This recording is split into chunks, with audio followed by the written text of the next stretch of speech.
তুমি তো চাকরিটা পাইছো, অথচ আমার জন্য কিছুই করলা না। মানে আমি তো তোমার কাছে এতটুকু এক্সপেক্ট করতেই পারি যে তুমি আমাকে নিয়ে শপিং এ যাবা, আমাকে দামি একটা কিছু গিফট করবা, রাইট? ঘুরে দিলাম না। মাত্র 1400 টাকার একটা ঘড়ি। আমার স্যালারি কত? 18,000 টাকা। ঘড়ির দামটা কত? 1400। তোমারটা যদি কাউকে 1400 টাকাতে একটা ঘড়ি দেয় সেটা কি কম? তুই দেখো, তুমি এই সরকারি চাকরিটা পাওয়ার পরে আমি অনেক বেশি খুশি হয়েছিলাম। আমার মা ঠিকই বলে, এত বেশি মা ভক্ত ছেলের প্রেমে পড়া আমার একদমই ঠিক হয় নাই, রাইট? একটা তো চাকরি পেলাম, তাই না? একটা মানুষকে খুব ভালোবাসি, তুই বিয়ে করে ফেলি, কি বলো? আমার স্যালারিটা যখন 18,000 থেকে 1 লক্ষ টাকায় যাবে, তখন তুমি আমাকে বিয়ের কথা বলবে, ওকে?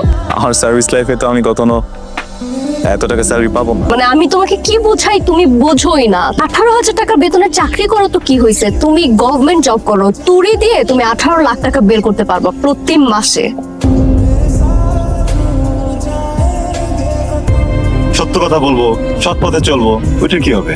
18,000 টাকায় এই যুগে একটা মাস চলা যায় না, রাইট? একদিন হইতে পারে, সেটা ওকে আমি বুঝাইতে চাই না।